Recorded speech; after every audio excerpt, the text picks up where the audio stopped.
بسم اللہ الرحمن الرحیم۔ حضرت صلی اللہ علیہ وسلم پر وحی کا ابتدائی دور اچھے سچے پاکیزہ خوابوں سے شروع ہوا۔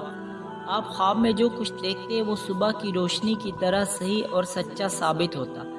پھر من جانب قدرت آپ تنہائی پسند ہو گئے اور آپ صلی اللہ علیہ وسلم نے غار حرا میں خلوت نشینی اختیار فرمائی اور کئی دن اور رات وہاں مسلسل عبادت اور یاد الہی و ذکر و فکر میں مشغول رہتے۔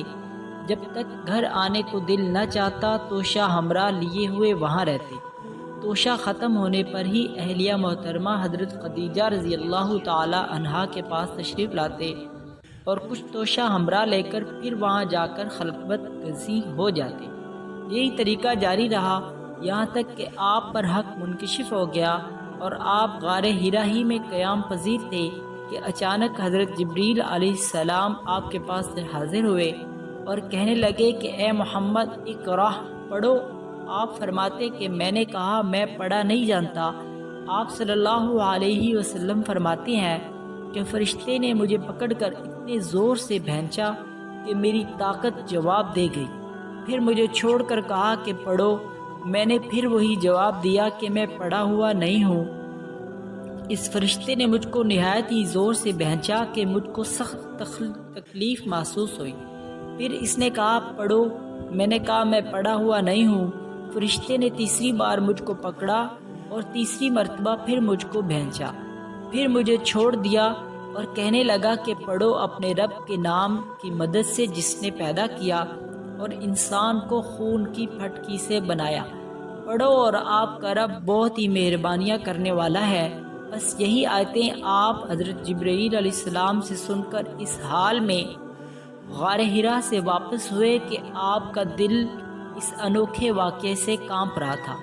آپ حضرت خدیجہ رضی اللہ تعالی عنہا کے پاس تشریف لائے اور فرمایا کہ مجھے کمبل اڑا دو، مجھے کمبل اڑا دو۔ لوگوں نے آپ کو کمبل اڑا دیا۔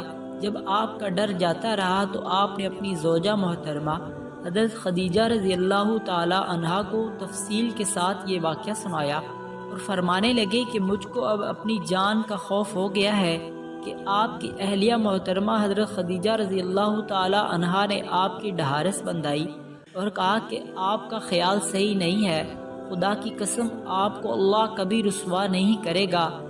آپ تو اخلاق کی فاضلہ کے مالک ہیں، آپ تو کنبہ پرور ہیں، بے کسوں کا بوجھ اپنے سر پر رکھ لیتے ہیں، مفلسوں کے لیے آپ کماتے ہیں، مہمان نوازی میں آپ بے مثال ہیں اور مشکل وقت میں آپ امر حق کا ساتھ دیتے ہیں۔ ایسے اوصاف حسنہ والا انسان یوں بے وقت ذلت و خواری کی موت نہیں پا سکتا۔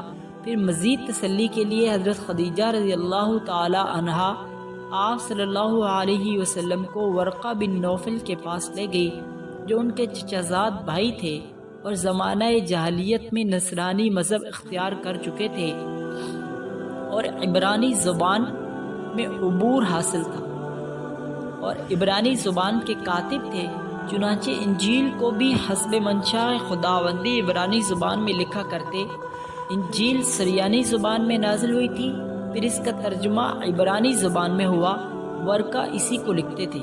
وہ بہت بوڑھے ہو گئے تھے، یہاں تک کہ ان کی بینائی بھی رخصت ہو چکی تھی۔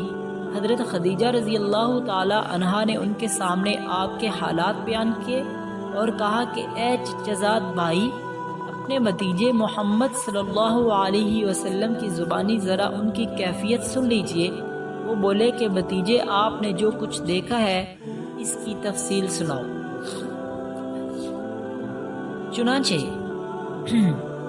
آپ نے از اول تا آخر پورا واقعہ سنایا، جسے سن کر ورقہ بے اختیار ہو کر بول اٹھے کہ یہ تو وہی ناموس معزز رازدان فرشتہ ہے جسے اللہ تعالیٰ نے حضرت موسیٰ علیہ السلام پر وحی دے کر بھیجا تھا۔ کاش میں آپ کے اس عہد نبوت کے شروع ہونے پر جوان عمر ہوتا، کاش میں اس وقت تک زندہ رہتا کہ جب آپ کی قوم آپ کو اس شہر سے نکال دے گی۔